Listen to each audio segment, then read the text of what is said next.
All right, Mr. Taliaferro TV, how's everybody doing out there? I want to give you guys an update on Nipsey Hussle. Look, I told you guys that Nipsey Hussle would be something that his case and just the legacy of Nipsey Hussle will be something that I won't shy away from. We'll talk about it occasionally just because I do think it's important to let people know what's going on with his case. This Eric Holder guy who's on trial for the murder of Nipsey Hussle. And I do want to keep guys up to date on Nipsey Hussle's legacy. In his words, we want to make sure the marathon continues. So time and time again, you know, when it's timely and it makes sense, we'll talk about Nipsey Hussle and update you guys on the situation. Now, I know a lot of people have been heading out to the West Coast, out there in LA to visit Nipsey Hussle's The Marathon store. And they've been buying items. I'm not sure if they're letting people in physically. Have they been letting people in? Somebody tell me who's been out there. Have they been letting people in the store? You know, I know everybody's been out there visiting the site, which was coincidentally the site where Nipsey Hussle was killed. I'm not sure how many people have been let in the store. I know celebrities like a T.I. and The Game have been going inside of the store buying clothes since Nipsey Hussle's passing. I wasn't 100% sure if just everyone could get in the store, right? But anywho, Nipsey Hussle's store, they announced it on their Instagram account. It will be closing soon, all right? It will be the inside store, the physical, like literally pulling up to the store will be closing it soon. Now, I don't want you to look at that as a bad sign. That's probably, ironically, probably furthest from the truth. That doesn't mean it's a bad thing. Nipsey Hussle's online merchandise has made so much money, reportedly has made $10 million since his passing. I know that's kind of a bittersweet feeling. Obviously, the store would trade in that $10 million in a heartbeat if they could get Nipsey Hussle back clear as day, right? But I definitely want to salute the people. You know, you guys have been running it up, buying Nipsey Hussle merchandise from that store to the point where they're like, hell, we done made so much money online. How about we close the store down and kind of come up with a new plan? Because online merch is selling so great. So salute to you guys for selling out Nipsey Hussle's merchandise. They've been sold out for a minute now, and they're getting back to everybody. Obviously, they were not prepared for number one Nipsey Hussle to be killed, and with that, the amount of love that his store has gotten. It was a good product before, but obviously with that, people are just trying to show their love and support. So Nipsey Hussle's store will be closing down, at least going in store soon. But the online store is up and running, and they are trying, via a message from their Instagram account, they are trying to get back to everyone and ship out all the orders that they have received. I'm gonna cop me some merch soon from the online store. I just kind of wanted a little bit of the dust to settle a little bit so they could kind of, you know, it's a lot going on, man. They're getting, I'm sure people are buying merch by the dozens just out of respect for Nipsey Hussle. Salute to the people. Now, while we're talking Nipsey, I did want to update you guys on his case, as Eric Holder is set to head to trial in the murder of Nipsey Hussle. As details of why Eric Holder decided to commit this heinous crime that is on camera, they're still kind of vague. One part of the puzzle that has not made sense to a lot of people was a very famous lawyer by the name of Chris Darden. Now, for those who don't remember who Chris Darden is, this is before my time, but I do my research and my due diligence.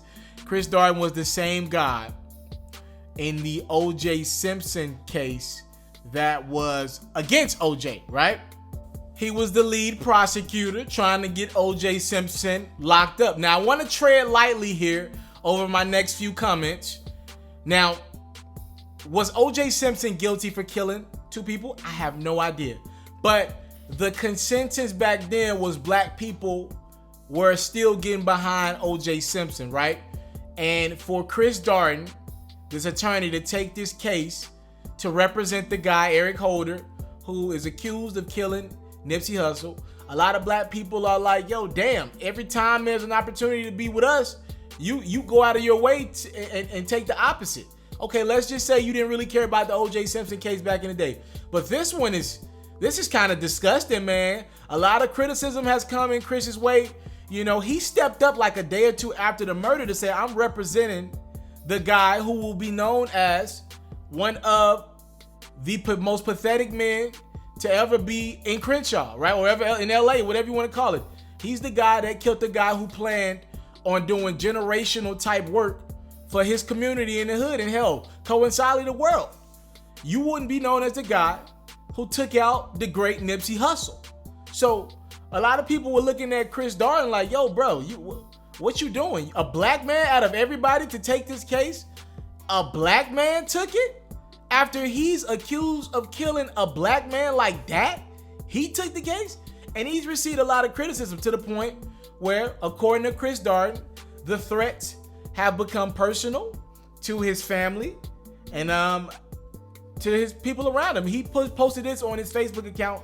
He says, "You guys have been awfully good to me and my family. Thank you. I am on my way to appear for the last time in People versus Holder.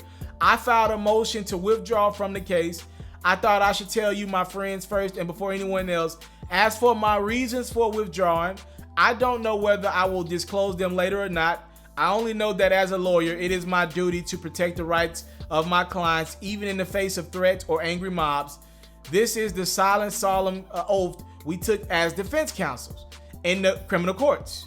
But allow me to say this, after centuries of a history of black men hung from trees without trial, or after the thousands of cases of black men tried, convicted and executed without counsel, after Gideon versus Wainwright and Powell versus Alabama, I cannot understand why in 2019, some people would deny a black man his Sixth Amendment right to counsel of his choice, or why defending such a man should invite threats not only against me, but against my children too. The right to counsel is not only a constitutional right, it is a civil right as well.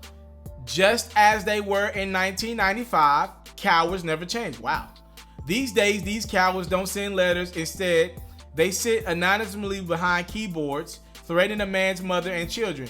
And some folks think that's funny. It isn't, and I won't ever forget it. To those who issue these threats to my children, please pay close attention so there is no misunderstanding later. Fuck you. As for me, I will continue to thrive.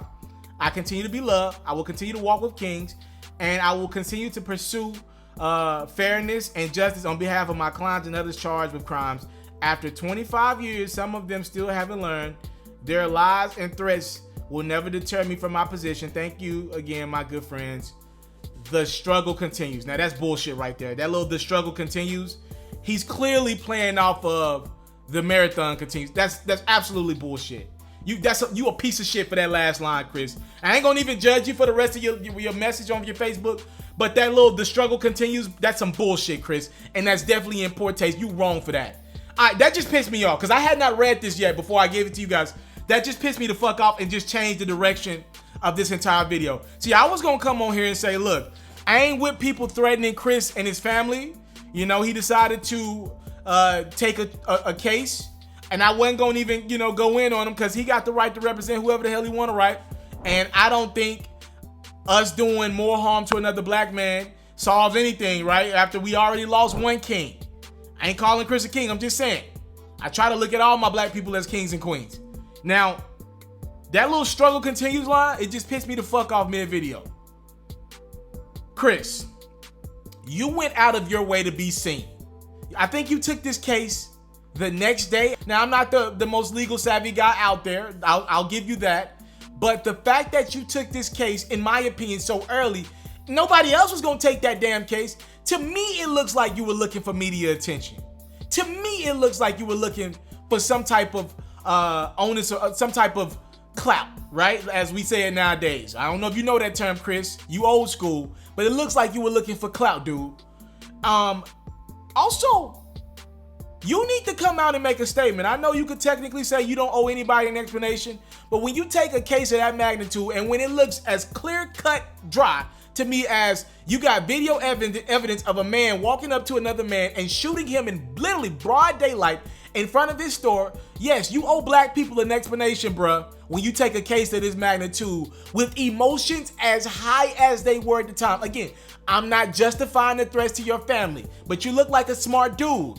You understand the concept of high emotions means out of character thoughts, and sometimes that could lead to harmful stuff to others. You took this case and it left a stain in our community with you, bruh.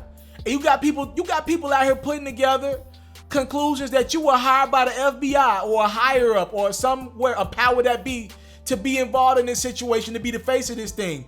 Because we don't know where Eric Holder would get the money to afford you. How could he afford you? A man that was that stupid to throw his life away by killing another black man that had something that could do more good than harm to you? We know he couldn't afford you. How he pay for that? So what you doing for pro bono? You did it for that? Like, make sense out of that to me, because I don't even know how this dude would get you the money on the back end. What were you doing this for? A look? Was your career not where it was supposed to be at this point? After the OJ trial, were you still the guy that you once was? I'm asking questions here, Chris.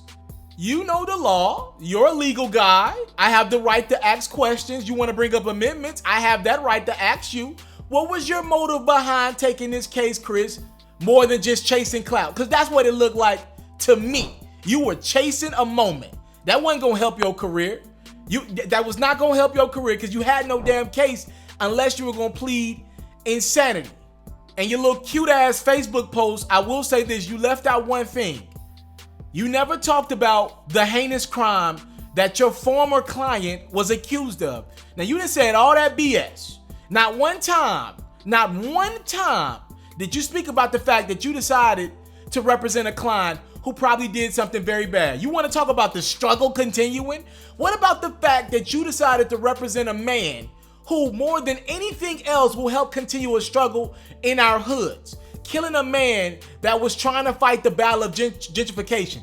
That's the struggling continuing. Not the fact that you decide to represent a guy and you got threats coming your way. That's not the struggle, bro. The struggle is the fact that you had the audacity, the mitigated gall to represent a dude who killed the man who was actually trying to motivate the hood, motivate his people, and inspire others to be better and invest in their communities. That's the struggle. Not what the hell you talking about. And I want to say this while I'm on camera. I am growing up. Let me make something clear. For those who don't know me, I don't come from much. I'm teaching myself as I go in a lot of ways, and I'm learning from people around me. Back in the day, we would judge black people for how they talk. Like if you sounded uppity, I'm from Memphis, I talk with a southern slang, right? If you talked a certain way, we'd automatically put you in the box of a square. Too good, uppity dude. And then I got to college and I realized some of my best allies were people who maybe came from money. I wasn't privileged like that. I didn't come from money like that. You know what I mean? Sometimes when we were fighting and people were protesting against injustices that were happening in my college and around this country, sometimes the dude that was right next to me on the front lines, or hell, there in front of me, a lot of times was a dude who ain't sound like me, and a dude who got two parents that make well over $100,000 a year, right? Sometimes that was the person fighting for me. And I had to grow up and realize, and I want to quote the great Martin Luther King here, God rest his soul as well. I had to learn how to judge people, not by the color of their skin, not by the way they talked, but the content of their character. Chris, we're not judging you because you're a black attorney. You're getting judged more or less because you decided to tell half the truth of a story and you're representing a guy. We need explanations on why you decided to take this case. You owe us that damn much. You owe us that. You take a case in less than 24 hours after somebody's accused of that crime, on camera doing that crime. You owe us in our community. You want to speak about our community? You want to talk about the struggle continue? You owe us something, and you ain't give us that. And that's why you decided to step down on this case, because the threats were too much for you. And you weren't strong enough, like the guy you said you were in that Facebook post, to deal with it. I'm out. I came from nothing, but I want everything God has for me. I interview celebrities. I talk sports. I still represent the culture. I got the kids that you are now tuned in. Yo, we locked in right now, Mr. TALIAFERRO. Mr. TALIAFERRO. Shout out to Mr. TALIAFERRO. You're watching Mr. TALIAFERRO TV. Mr. TALIAFERRO TV. Here with the triple B's, you can't do nothing but win.